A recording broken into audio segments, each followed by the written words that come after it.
That painting is the real evidence." The little girl's clear voice sliced through the elegant silence so unexpectedly that every conversation inside the Grand Harrington Gallery stopped at once. Crystal chandeliers shimmered above hundreds of distinguished guests dressed in tailored tuxedos and evening gowns, while soft piano music faded into an uneasy hush. For one suspended heartbeat, nobody moved. Auction paddles remained frozen in midair, champagne glasses hovered inches from smiling lips, and every pair of eyes slowly turned toward the back of the room, where a small black girl stood beside the entrance, clutching the worn leather strap of an old canvas bag. She could not have been more than 9 years old. Her neatly braided hair framed a determined face that carried far more courage than fear, and around her wrist rested a faded silver bracelet whose tiny star charm had lost nearly all its shine. Ava Brooks took one careful step forward, refusing to lower her gaze even as dozens of strangers stared at her in confusion. At the center of the gallery stood William Harrington, the billionaire founder of Harrington Art Holdings, a man whose name had become synonymous with American philanthropy and priceless collections. At 48 years old, William had spent decades transforming forgotten masterpieces into national treasures, and tonight's charity auction promised to break records with the unveiling of a long-lost painting that critics had called the greatest rediscovery of the decade. The massive canvas rested beneath warm lights on a polished walnut easel, protected behind museum-grade glass. Its brilliant colors seemed almost alive, drawing admiration from collectors across the country. William slowly turned toward the unexpected voice, his calm expression revealing little emotion. But something about the girl's unwavering eyes caused the practiced confidence in his posture to falter for the briefest instant. One of the event coordinators hurried toward Ava with a polite but nervous smile. "Sweetheart, I think you're in the wrong place," she whispered gently. "This is a private event." Ava did not move. She looked only at the painting. "It shouldn't be."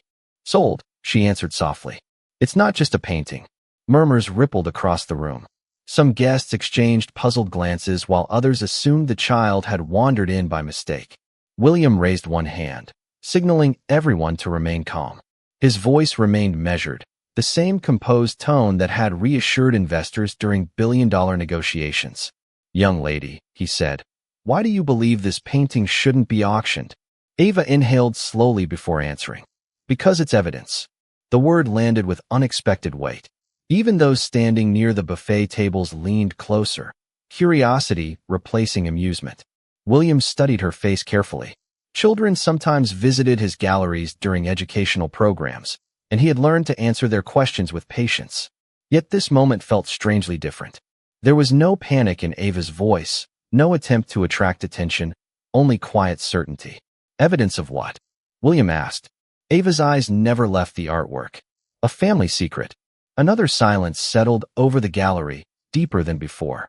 Cameras from local media outlets instinctively turned toward the child, but no flashes disturbed the moment. The room seemed to wait for permission to breathe again. William glanced briefly toward the painting, then back to Ava. It portrayed a peaceful summer afternoon beside a lake, where sunlight reflected across calm water beneath towering oak trees. Near the edge of the canvas stood a young woman wearing a pale blue dress, smiling towards someone beyond the frame. Art historians praised its composition, but few had ever discussed the tiny details hidden within the brushstrokes. Ava slowly lifted one finger and pointed toward the lower right corner of the painting. "Everyone keeps looking at her face," she whispered. "Nobody looks at what she's holding." William narrowed his eyes. From where he stood, the object was almost impossible to distinguish. He took several slow steps toward the painting until he stood only a few feet away. The gallery remained perfectly still behind him. Beneath layers of careful color, barely visible against the folds of the woman's dress, rested the outline of a small silver bracelet with a delicate star charm. William felt an unfamiliar tightness settle across his chest. It was an ordinary design, simple enough to mean nothing at all, and yet something about it tugged quietly at a memory he had not visited in years. Ava reached into her canvas bag without rushing. Several guests instinctively leaned forward, wondering what she might reveal. She carefully removed a weathered sketchbook wrapped in soft cloth. Its edges were worn from time, and faint traces of dried paint still marked the cover. Holding it gently with both hands, she looked directly at William. "My mom told me that if anyone ever tried to sell that painting," she said, "I had to bring this to the man named William Harrington because he would finally understand why the painting was never meant to belong to strangers." William's heartbeat slowed into a strange, heavy rhythm. He had never met this little girl before tonight. He was certain of it. Yet hearing his own name spoken with such quiet confidence awakened something long buried beneath years of board meetings, charitable foundations, and carefully organized routines. Across the room, Victoria Harrington, William's younger sister and executive director of the Family Foundation, stepped away from a circle of donors. Her elegant smile remained perfectly composed, but her eyes fixed immediately on the sketchbook in Ava's hands. For only a fraction of a second, the warmth disappeared from Victoria's expression before returning as gracefully as ever. She approached with measured confidence, offering Ava a reassuring smile that seemed almost too polished. "I'm sure there's been a misunderstanding," Victoria said kindly. "Why don't we find a quieter place to talk?" Ava looked at her, then slowly shook her head. "No," she answered. "Everyone deserves to hear the truth because this painting was never supposed to be forgotten. My mother said it remembers everything, even when people don't." William Harrington did not answer immediately. His attention remained fixed on the weathered sketchbook resting carefully in Ava Brooks's hands, while the elegant gallery around them seemed to disappear beneath an almost impossible silence. The guests who had arrived expecting another unforgettable charity auction now watched a very different kind of story unfold, one that no invitation had promised. William had spent decades recognizing authentic masterpieces from clever imitations with only a glance. Yet at this moment, he found himself unable to explain why the little girl's quiet confidence unsettled him more than any forged signature ever could. Victoria Harrington stepped closer before anyone else could speak. Her smile remained gracious, her posture flawless, every movement polished by years of representing the Harrington family before cameras and influential donors. "William," she said gently, "our guests have traveled from all over the country. We should continue with the auction, and afterward we can privately help this young lady however she needs." Ava slowly looked toward Victoria. There was no anger in her expression, only calm determination. "My mother told me some truths become smaller when people hide them," she replied softly. She said this one needed witnesses. Several guests exchanged thoughtful glances. The sentence sounded far older than the child who had spoken it. William folded his hands in front of him and walked closer until only a few feet separated him from Ava. "What was your mother's name?" he asked quietly. Ava hesitated for only a moment. "Grace Brooks." The name drifted through the gallery like a forgotten melody. William's face remained composed, yet something behind his eyes shifted. He had not heard that name spoken aloud in many years. Somewhere beneath carefully organized memories, a younger version of himself appeared for the briefest instant. He remembered warm summer afternoons, paint-stained fingers, laughter echoing beside a quiet lake, and a woman who believed every painting carried a heartbeat if someone looked closely enough. Before those memories could settle, Victoria answered with surprising speed. "Grace Brooks was a talented regional artist," she said with an easy smile. "William purchased one of her early landscapes many years ago. That is probably where the confusion comes from." Ava slowly shook her head. "No, ma'am. My mother never sold this painting." The room became quiet again. William turned toward the canvas, studying every brushstroke with new attention. He had personally reviewed the documentation before agreeing to auction the piece. Every certificate appeared complete. Every ownership transfer seemed legitimate. Yet Grace had once told him that she hid stories inside her paintings because colors remembered things people forgot. He had laughed back then, believing she was simply being poetic. Now those words returned with uncomfortable clarity. Ava carefully opened the sketchbook. Its yellowed pages revealed charcoal studies of lakes, trees, hands, and familiar landscapes. Some pages contained unfinished portraits while others held tiny handwritten notes tucked between quick pencil sketches. The handwriting looked delicate but confident. William could not see every word from where he stood, but one drawing immediately caught his attention. It showed the same silver bracelet with the tiny star charm that appeared inside the painting. Ava gently touched the page with one finger. My mom always practiced details before she painted them, she explained. She said little things tell the biggest stories. William felt another unexpected memory rise to the surface. Grace used to spend hours sketching ordinary objects before placing them into larger scenes. She believed every meaningful painting deserved one hidden truth that only patient people would discover. He had admired that habit long ago without ever imagining it would one day return to him like this. Victoria took another careful step forward. William, perhaps we should have our archivists examine the sketchbook later. There is no reason to delay tonight's fundraiser. Her voice remained warm, but there was a quiet urgency beneath every carefully chosen word. William did not answer her immediately. Instead, he looked back at Ava. "How did you find me?" he asked. Ava lowered the sketchbook for a moment. "My mother never stopped believing you would listen if you saw this." William's expression softened almost imperceptibly. "Your mother is." Ava lowered her eyes with gentle respect. "She passed away last winter after she became very sick. Before she left, she asked me to keep this safe until I saw your name beside her painting."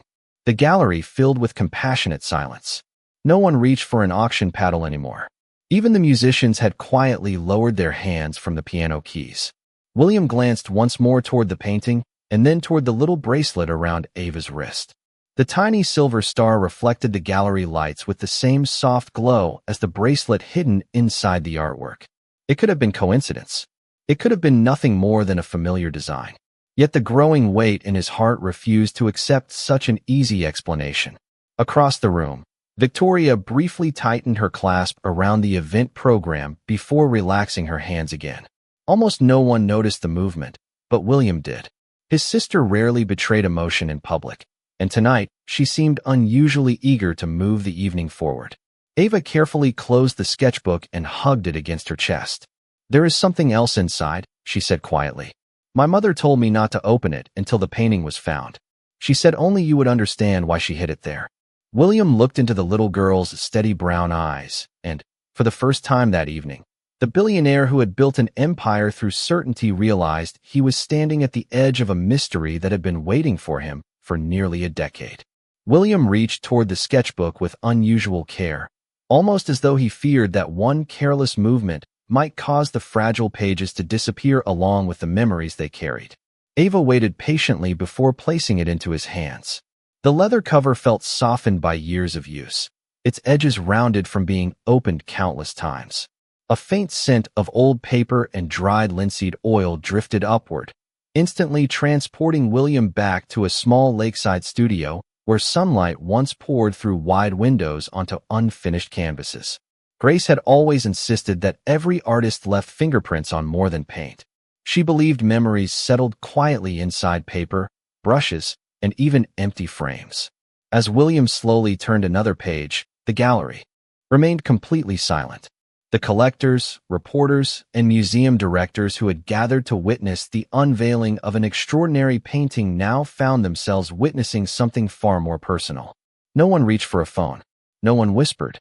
Even the security staff seemed reluctant to interrupt whatever invisible thread connected the billionaire and the little girl standing before him.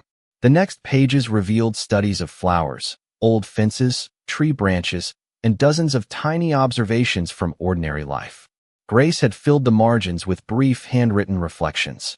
Most described light, color, or changing seasons, but one sentence immediately caught William's attention. He quietly read the words to himself. "Some truths should sleep until the right heart is ready to carry them." His fingers paused. Grace often wrote thoughts like that while preparing larger works, believing words helped guide her brush. William remembered teasing her for hiding philosophy inside sketchbooks that almost nobody would ever read. She had simply smiled and replied that someday the right person would. Ava watched his expression carefully. "She hoped you would remember her handwriting," she said. William looked up in surprise. "She told you that?" Ava nodded. "She said handwriting never lies because it moves exactly the way a person's heart moves." William swallowed quietly. That was another sentence only Grace would have spoken. Victoria stepped forward once again, maintaining her polished composure despite the growing curiosity spreading through the gallery. "William, perhaps we should preserve those pages before handling them further," she suggested. "They may be historically valuable." William acknowledged the comment with a slight nod, but continued reading. Near the center of the sketchbook, several pages had been carefully glued together. Their edges looked intentional, as though someone wanted to protect whatever rested inside. Ava gently pointed toward them. My mother said you would know how to open those without tearing them. William stared at the sealed pages for a long moment before a quiet memory returned. Grace had once shown him a preservation technique, used by restoration artists. Instead of pulling hidden pages apart, she would warm the binding with gentle heat so the adhesive released naturally. She used to laugh that patience revealed more than force ever could. William looked toward one of the museum conservators standing nearby. Could someone please bring a restoration warming pad from the conservation room? He asked calmly. The request surprised several guests, but within moments a staff member hurried away. No one objected. The auction had completely faded into the background. Several minutes later, the conservator returned carrying a portable restoration kit. William carefully placed the sketchbook onto a padded table, usually reserved for evaluating antique manuscripts. Under the guidance of the conservator, gentle warmth slowly softened the sealed pages until they separated without damage. A thin folded envelope appeared between them. Its cream-colored paper had yellowed with age, yet the front remained perfectly legible. Written in graceful cursive were only 5 words. For William Harrington. Only if he comes. William felt the room disappear around him. He recognized every curve of Grace's handwriting. His heartbeat slowed as he carefully lifted the envelope from its resting place. The paper weighed almost nothing, yet it seemed heavier than every contract he had ever signed. Ava smiled softly. She said the painting would bring you to the letter because the letter could never find you by itself. William closed his eyes for just a second. He remembered the final conversation he had shared with Grace nearly 10 years earlier. She had spoken about beginning a new chapter in her life, while he had promised they would meet again after finishing an overseas business expansion. That meeting had never happened. Phone numbers changed. Letters never arrived. Eventually, silence replaced hope, and William convinced himself that life had simply carried them in different directions. Now that explanation suddenly felt incomplete. Victoria's calm expression became noticeably more reserved. William, she said carefully, perhaps opening personal correspondence in front of everyone is not appropriate. Before William could answer, an elderly art historian standing near the front quietly spoke. With respect, this evening has already become part of history. Several guests nodded in agreement. No one appeared interested in returning to the auction. William looked at the envelope again before gently slipping one finger beneath the unsealed flap. To his surprise, it had never been glued shut. Grace had trusted that if he ever found it, he would open it himself. Inside rested a single folded sheet of stationery and a small faded photograph. William first lifted the photograph into the light.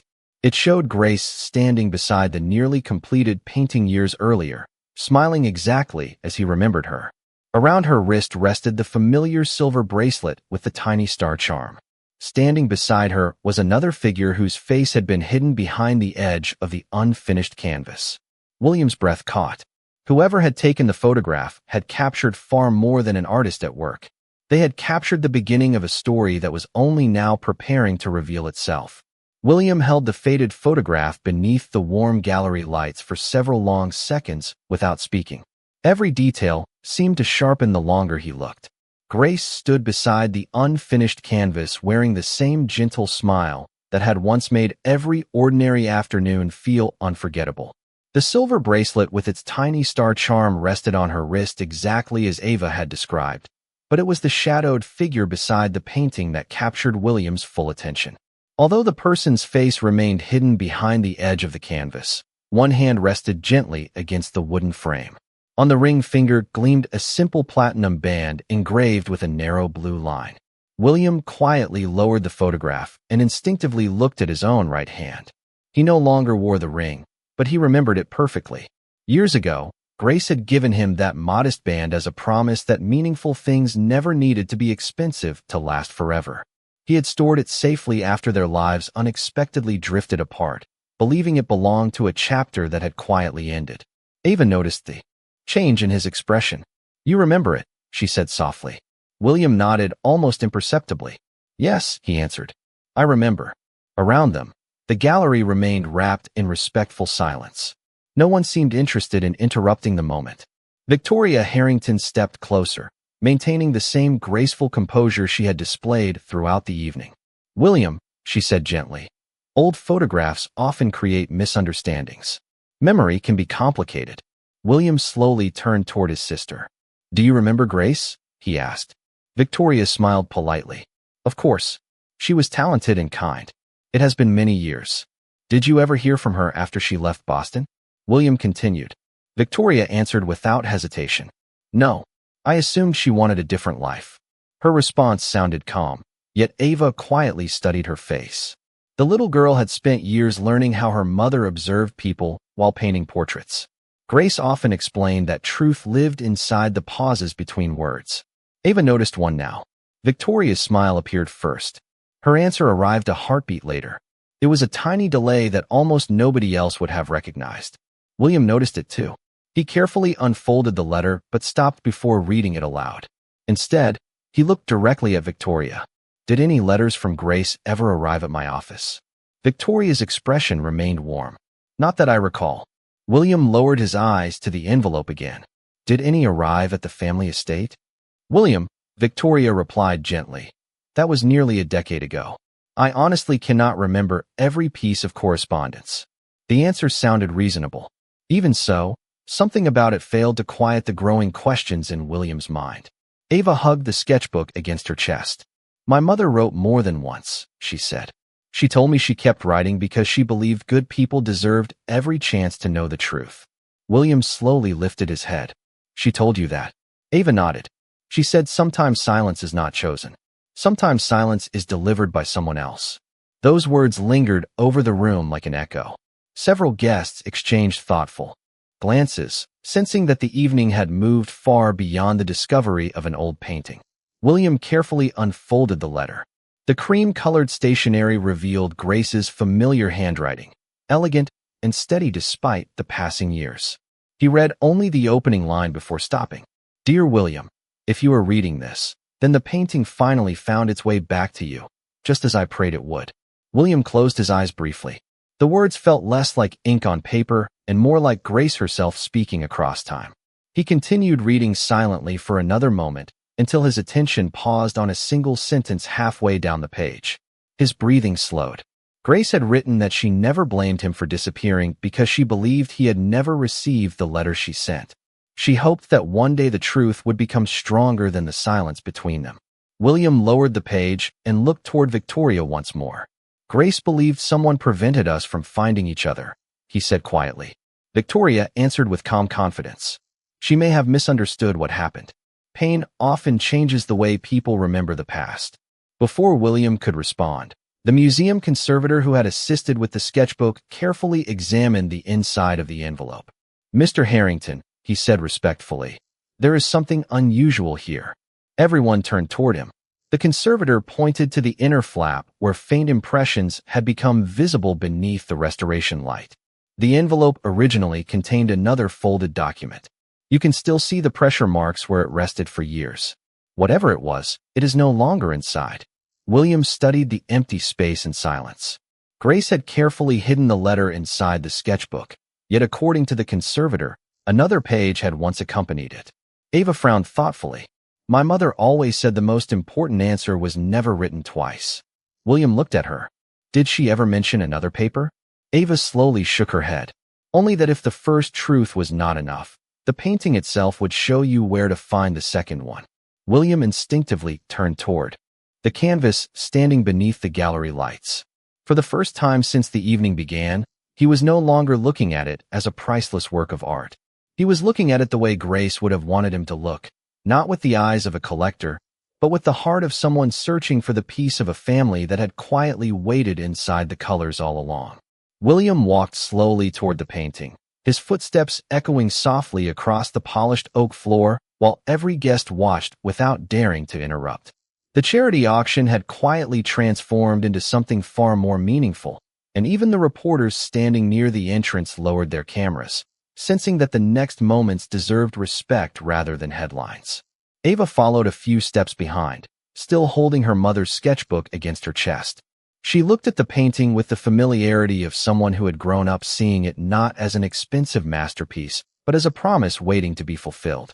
William stopped only inches from the protective glass and studied every brushstroke with new eyes. Grace had once told him that people often admired the center of a painting because it was comfortable, but real artists hid their most honest thoughts where impatient people never looked. He slowly examined the edges of the canvas instead of its beautiful landscape. The sunlight, the lake, the trees, and the smiling woman all seemed exactly as he remembered from years before, yet now every shadow appeared intentional. Every reflection looked as though it had been placed there for a reason. Ava quietly stepped beside him. She always said the answer was never in what people noticed first, she whispered. William nodded almost absent-mindedly. She used to tell me the same thing. He leaned slightly closer until the museum glass reflected both his face and the painted image together. Near the bottom edge of the frame, where the lake water blended into darker shades of blue, he noticed something he had completely overlooked during every previous inspection. A faint series of tiny brushstrokes formed what appeared to be gentle ripples on the surface of the water. They looked natural from a distance, yet viewed closely they followed a deliberate rhythm rather than random movement. William narrowed his eyes. Grace had often incorporated visual patterns inspired by musical notation and handwritten code, believing that beauty could quietly protect truth. Could we increase the side lighting? William asked the gallery technicians. Within seconds, the overhead lights dimmed while a softer conservation lamp illuminated the canvas from a low angle. The change revealed delicate textures hidden beneath the paint. Gasps quietly spread through the room. The tiny ripples no longer looked like reflections. They formed carefully spaced letters that had been nearly invisible under ordinary lighting. The conservator stepped closer with a magnifying lens, but remained careful not to touch the artwork. There is definitely lettering beneath the glaze, he said respectfully. It appears intentional. William accepted the magnifier with steady hands and carefully focused on the hidden marks. One word slowly became readable. Cedar. Then another. Studio. His heartbeat quickened. Cedar Studio had been the name Grace affectionately gave to the small cabin where she painted beside the lake. Almost no one outside their closest circle had ever known that name. William lowered the lens and looked at Ava. Did your mother ever take you there? Ava smiled gently. Every birthday, until she became too weak to travel. She told me the cabin remembered happy days. William closed his eyes for a brief moment. The cabin had been sold years earlier according to every public record he had seen, yet Grace had apparently continued visiting long after they lost contact. Victoria folded her hands neatly before speaking again. William, even if the cabin still exists, none of this changes the legal ownership of the painting. Her words were calm and carefully measured, but they sounded strangely disconnected from the emotions filling the gallery. William looked toward his sister with quiet curiosity rather than suspicion. This has not been about ownership for quite some time, he replied gently. It is about understanding what Grace wanted me to find. Victoria offered a polite smile but said nothing further. Ava slowly opened the sketchbook once more and turned to a page William had not yet seen. It contained a simple pencil drawing of a cedar tree beside a weathered porch. Underneath, Grace had written only one sentence. When memories are hidden, begin where the morning light arrives first. William stared at the drawing. Every morning, the eastern window of Cedar Studio caught the first sunrise over the lake, filling the room with golden light before any other place on the property. Grace had always positioned her easel there because she believed the first light of the day revealed colors honestly. Suddenly, another memory surfaced with startling clarity. Beneath that very window stood an antique wooden storage chest that Grace refused to replace even after its hinges became worn. She once joked that every meaningful story deserved one safe place where time could not interrupt it. William slowly folded the letter and returned it to its envelope with extraordinary care. He then looked at the guests gathered around him. Ladies and gentlemen, he said with quiet sincerity, this auction cannot continue tonight. No one objected. Instead, several collectors nodded with complete understanding. An elderly museum director removed his auction paddle and placed it gently onto a nearby table. Others followed until every paddle rested untouched. The value of the evening had changed completely. William turned toward Ava, his expression warmer than it had been since the moment she entered the gallery. "Would you be willing to help me find Cedar Studio tomorrow morning?" he asked softly. Ava's eyes brightened, not with excitement over adventure, but with quiet relief. "My mother always believed you would ask that question," she answered. "She said the painting could only open the first door." The rest of the story was waiting where the sunlight touched the cedar floor before anyone else woke up. The following morning arrived beneath a pale blue sky that stretched peacefully across the lake country north of Boston. A gentle mist floated above the quiet water, while early sunlight spilled through tall cedar branches exactly as Grace had once described in her sketches. William Harrington guided his dark blue sport utility vehicle along the narrow gravel road that had not changed as much as he expected. Ava Brooks sat beside him with the sketchbook resting carefully across her lap, her fingers lightly tracing the worn leather cover without opening it. Neither of them felt the need to fill the silence. It was not uncomfortable. It felt like two people walking toward the same unanswered question from opposite ends of the same memory. Behind them, another vehicle followed at a respectful distance, carrying the museum conservator and William's longtime attorney, Daniel Mercer. William had quietly invited them to witness whatever they might discover, because Grace had always believed that truth deserved careful witnesses instead of hurried conclusions. Victoria Harrington had offered to accompany them earlier that morning, but William politely asked her to remain in Boston and postpone every business meeting until he returned. She accepted his decision with her usual calm smile, although something in her expression suggested disappointment that she carefully chose not to explain. As the vehicles rounded the final bend, Cedar Studio appeared between the trees. Time had weathered the small wooden cabin, yet it remained standing with quiet dignity beside the lake. Morning light streamed directly through the large eastern window, painting long golden rectangles across the porch exactly as Grace had drawn inside the sketchbook. Ava smiled softly. "It still looks like she described it," she whispered. William nodded without taking his eyes from the cabin. "She always said the sunrise made this place feel alive." They stepped onto the porch together. The old cedar boards released their familiar scent beneath each careful footstep. William paused before the weathered front door, running his fingertips gently across the carved wooden frame. Near the bottom corner, he noticed something almost hidden beneath years of natural aging. Grace had carved a tiny five-pointed star into the wood, no larger than a dime. It matched the charm hanging from Ava's bracelet. William smiled faintly. "She marked important places with stars," he said. Quietly, Ava looked up. "She told me stars help people find their way home."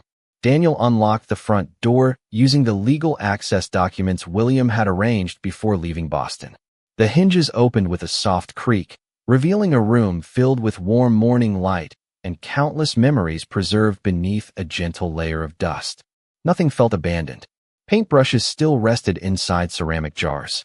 A wooden easel stood near the eastern window, exactly where Grace had always preferred to work. Shelves held glass bottles of dried pigments arranged neatly by color. Even the old rocking chair beside the fireplace remained facing the lake.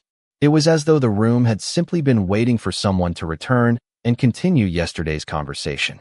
Ava slowly walked toward the easel. "My mother never let me touch this," she said.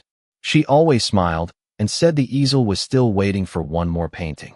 William carefully examined the surrounding walls. Most were covered with framed landscapes, but one empty nail remained above the fireplace where another painting had clearly hung for many years. He remembered it immediately. Grace once kept a simple pencil portrait there because she claimed unfinished drawings reminded her that hope was always a work in progress. The portrait was gone now, leaving only a lighter square where sunlight had not faded the wood. William's attention drifted toward the eastern window. Beneath it stood the antique cedar storage chest he had remembered the previous evening. Time had darkened the wood, but the brass latch remained polished from years of careful use. Ava quietly opened the sketchbook and turned to the page showing the cabin. She compared the drawing with the room before pointing toward the floor beneath the chest. "The picture is different," she said softly. William knelt beside her. In Grace's sketch, one floorboard beneath the chest carried a tiny carved star. On the actual floor, years of dust concealed most of the wood grain. Yet after Daniel gently brushed the surface with a clean cloth, the same small star gradually appeared. William looked at Ava with growing amazement. Grace had hidden another clue exactly where. She promised the morning light would arrive first. Together, they carefully slid the antique chest a few inches aside without damaging the floor. Beneath it rested a narrow cedar plank secured by a small brass finger pull almost invisible against the surrounding boards. The conservator leaned closer, examining the craftsmanship with professional admiration. "This was designed to remain hidden," he said quietly. William reached toward the brass pull, but paused before lifting it. Instead, he looked at Ava. "Your mother trusted you to bring me here," he said. "I think we should open this together." Ava nodded, placing one small hand beside his. As the first rays of sunlight crossed the carved star on the floor, they gently lifted the concealed panel together, revealing a carefully protected compartment lined with soft blue fabric. Resting inside were several sealed envelopes, a leather journal tied with a faded ribbon, and a small wooden box bearing the same silver star that had quietly connected every step of Grace's extraordinary path back to them. William carefully lifted the leather journal from the hidden compartment, his hands moving with the same respect he reserved for the world's rarest works of art. The faded ribbon surrounding it had once been deep blue, but years had softened its color into something almost silver beneath the morning light. Ava knelt quietly beside him, while Daniel Mercer and the museum conservator remained a respectful distance away, understanding that whatever rested inside these pages belonged first to the people whose lives had been woven together by Grace Brooks. William slowly untied the ribbon and opened the journal. The first page carried only a single handwritten sentence in Grace's familiar script. "If you have reached this room with Ava beside you, then kindness has finally traveled farther than silence." William felt his throat tighten. He gently turned the next page.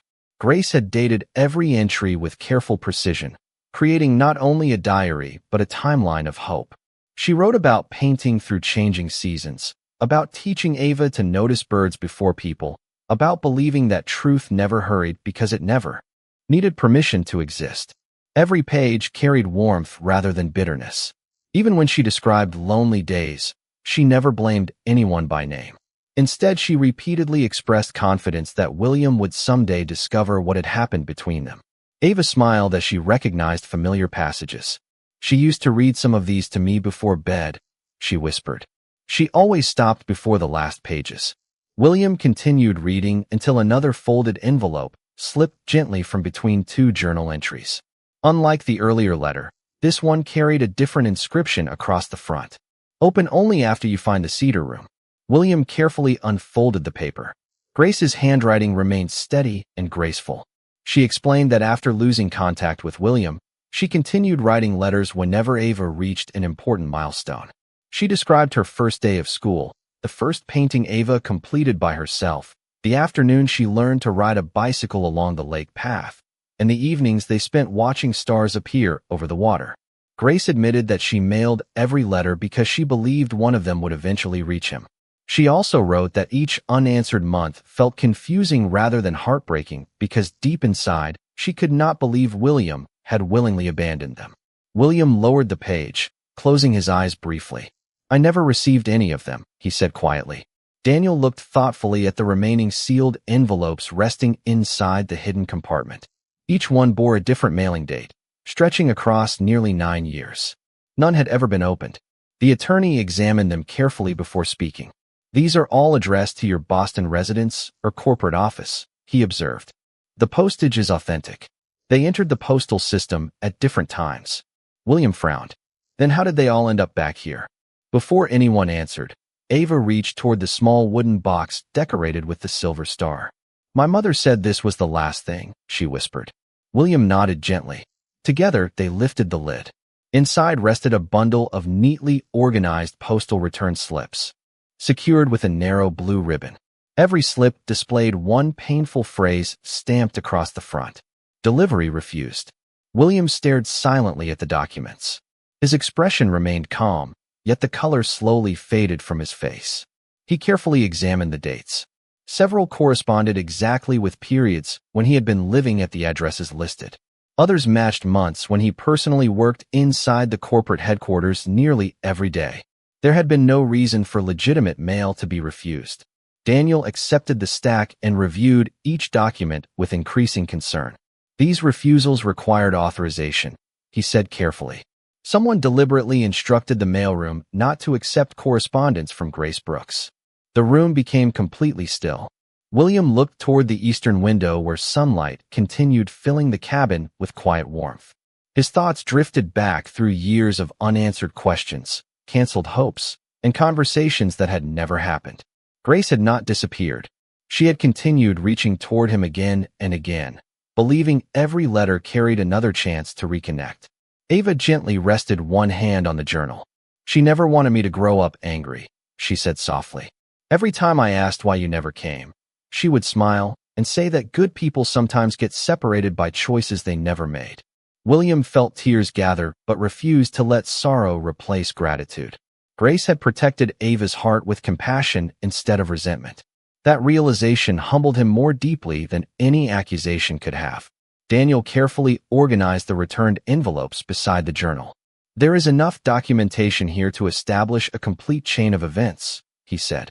"Someone consistently prevented these letters from reaching you." William slowly nodded.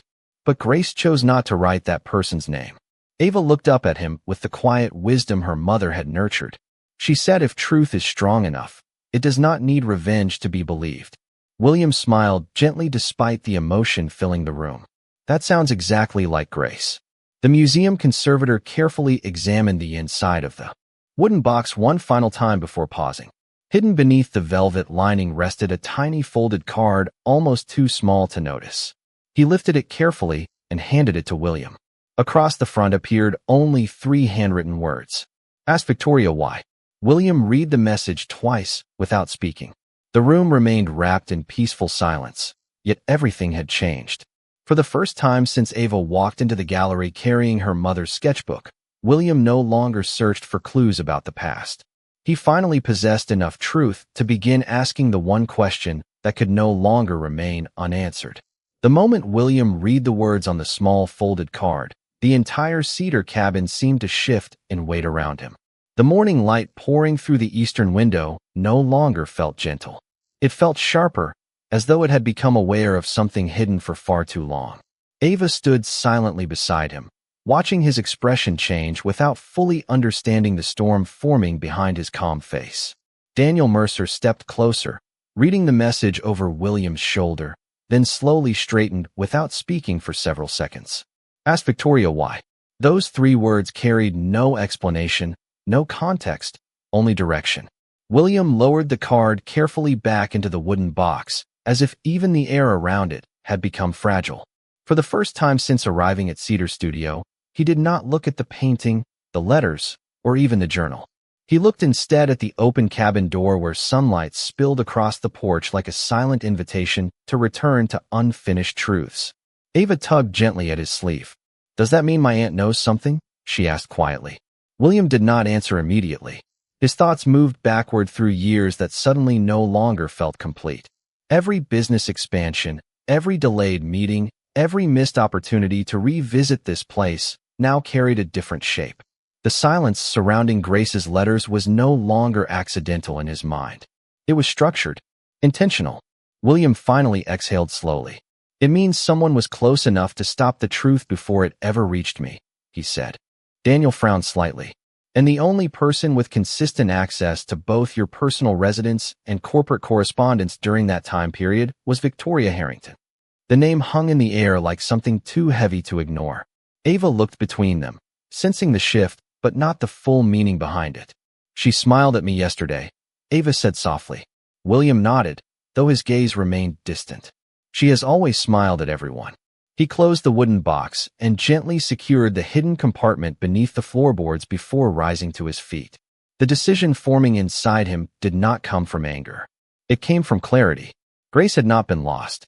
She had been separated, and the separation had carried intention. William turned toward Daniel.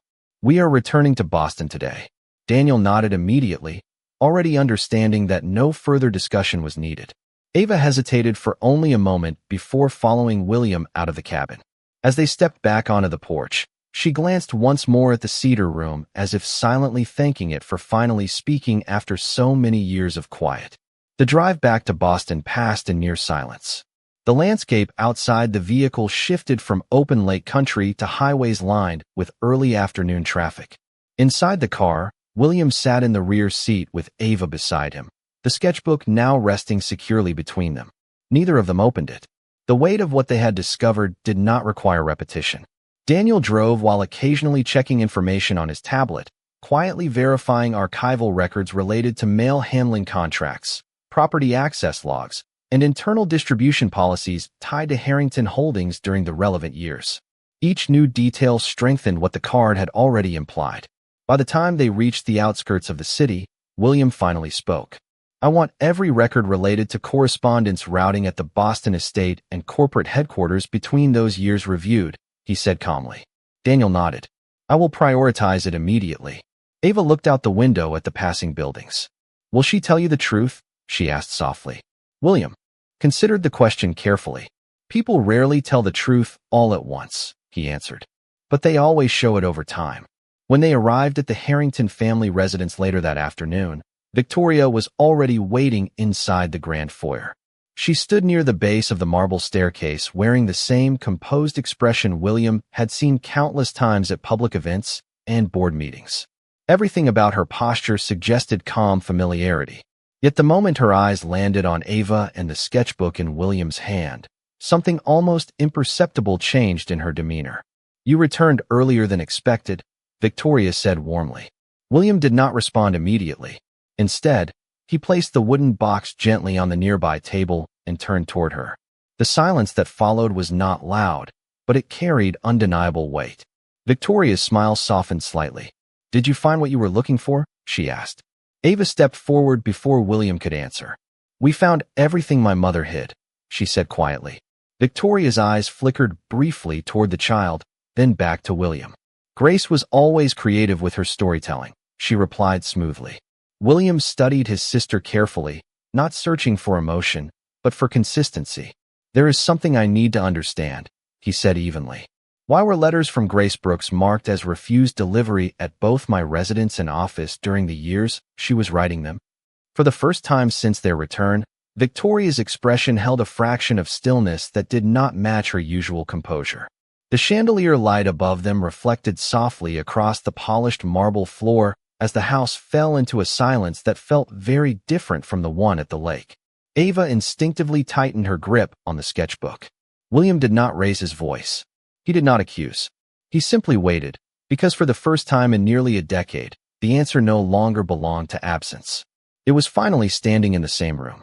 The silence inside the Harrington residence did not break when William finished speaking. Instead, it deepened, as though the entire house itself was waiting for Victoria Harrington to respond. The grand foyer, with its marble floors and crystal chandelier, suddenly felt less like a symbol of wealth and more like a courtroom where every memory had finally been called to testify. Victoria remained perfectly still at the base of the staircase. Her posture was elegant, her expression controlled, but her eyes no longer carried the effortless composure she had maintained for years. Ava stood close to William, holding the sketchbook tightly against her chest, sensing that whatever came next would change everything she had been brought here to find. William did not repeat the question. He did not raise his voice. He simply watched his sister with the calm certainty of someone who had finally reached the end of confusion. The records showed deliberate refusal markings on every letter sent from Grace Brooks, he said evenly.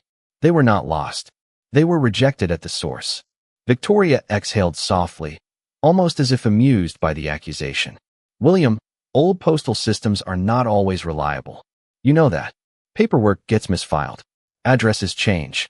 Her tone remained gentle, but it carried an undercurrent of distance, as though she were speaking about an inconvenience rather than a truth. Daniel Mercer stepped forward slightly. "We verified multiple independent logs," he said carefully. "The refusals were consistent across both residential and corporate channels during a controlled time frame. That does not happen by accident." For the first time, Victoria's gaze flickered toward Daniel before returning to William. "And what exactly are you suggesting?" she asked softly. William held her gaze without hesitation. "I am suggesting that Grace never disappeared from my life. Someone ensured she was removed from it." The words settled into the room like something too heavy to ignore. Ava looked up at William, then at Victoria, her small voice breaking through the tension. "My mom waited for a long time," she said quietly. She said every letter she sent was like planting something in the ground and hoping it would grow into a response. Victoria's expression softened slightly, almost sympathetically. That is a beautiful way to think about it, she replied. But sometimes people mistake hope for certainty. William turned slowly toward the table where the wooden box and journal had been placed. He opened it once again and removed one of the returned envelopes. The stamp clearly showed official processing, along with the repeated mark, delivery refused. He placed it in front of Victoria without touching her directly. This is not hope, he said. This is documentation. A long pause followed. The chandelier light above them cast faint reflections across the polished marble, creating a stillness that felt almost unnatural. Victoria finally stepped down one stair, closing the distance between herself and the others. Her voice remained calm, but it carried a different weight now. William, she said, you have built an empire on trusting systems, not emotions. Do you really want to believe that everything you think you know about the past depends on a few pieces of paper? William did not look away.